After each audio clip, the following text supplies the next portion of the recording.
did we make it to another Monday? That's what I want to know.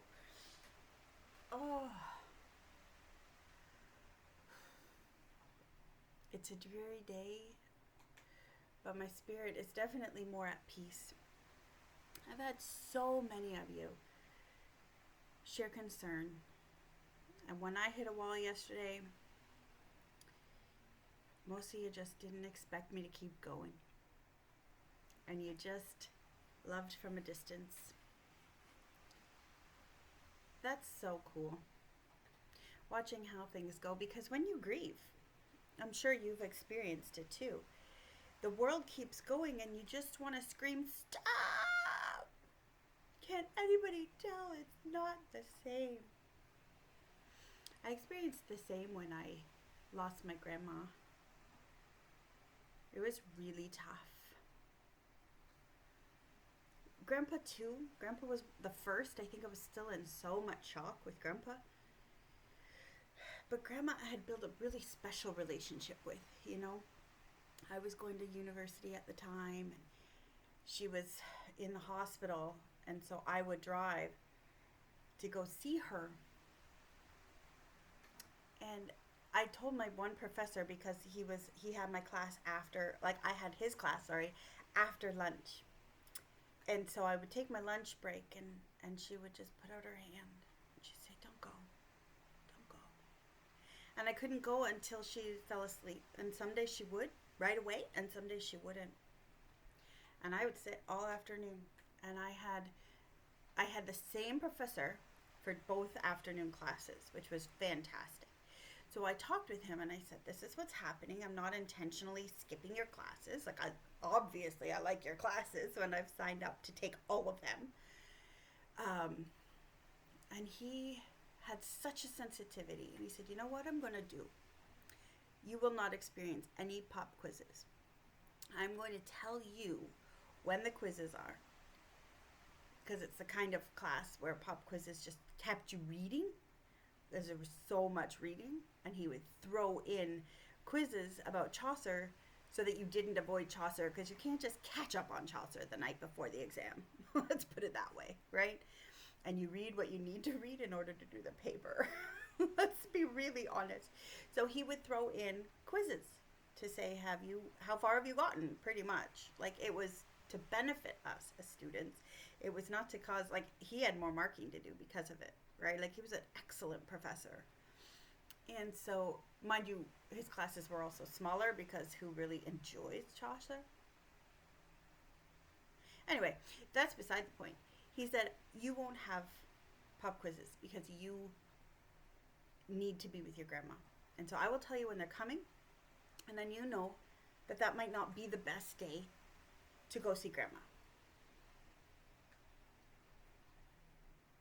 Like the empathy, the care for other people. And this man did not know Jesus. He didn't. But he was still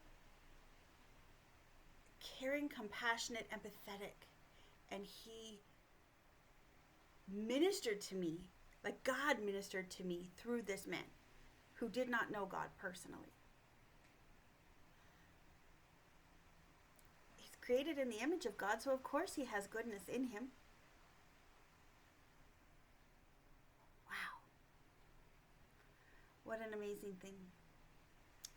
And I was reminiscing about all of that because that was the first real time when I lost grandma that I literally thought of the phrase, I need a field and 10 minutes, 10 acres, 10 minutes.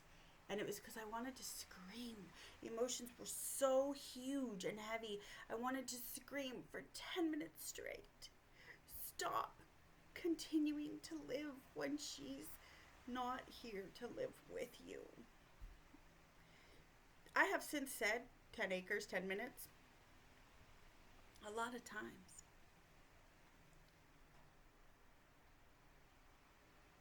Said it a lot this week. So take what you need, because you might not have 10 acres, 10 minutes, but you might have 10 minutes. You You might have 10 seconds. You might have 10 breaths in with 10 breaths out.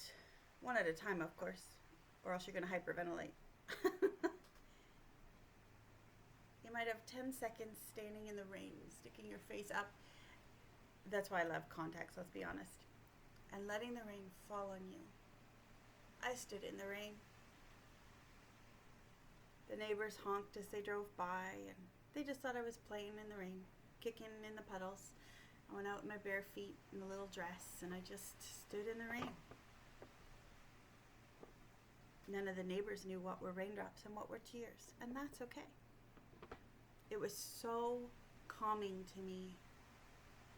So do what you gotta do. I was with a therapist friend yesterday night, and he said, do what you have to do to get through it. So if that's canceling school for the kids, you're done. Like, all the stuff's in for marks. If that's eating some ice cream, it's eating ice cream. If it's going for a walk, if it's having a nap. 10 acres, 10 minutes. What do you need to get by? And I'm not referring to everyone's lost someone or something this week or this year or this year and a half. What do you need to get by?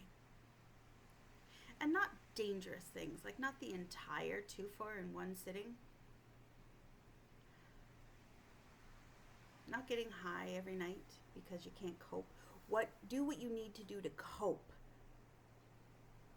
Give yourself permission for things. I had to seek permission for something yesterday because I didn't know what to do with it.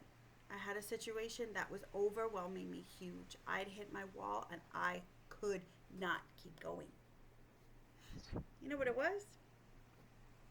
Permission to turn your phone off. Turn your phone off. You have permission to do so. I needed that permission. I needed someone to say it's okay. You do not need to be reached 24/7. Oh. Okay. Permission to watch In the Heights 3 times in one weekend. It's such a good movie, I'm just saying. Oh my goodness. And the music. Oh, the music. Anyway, no spoilers. I'm just going to leave it there. I told one friend, it might make you want to get your nails done. Such a great film. But do what you got to do to get through this rainy day, this Monday, this one more week of kids doing online school. Ugh. Do what you got to do. Because today is a good day for a good day. Might not have 100% good times in it. Oh my goodness, like the cats literally fighting behind the computer, causing it to shake. Not every moment's going to be great. This is what happens when you don't feed them before you have your coffee. But you can still have a great day. Keep dreaming. May they be sweet dreams. Bye.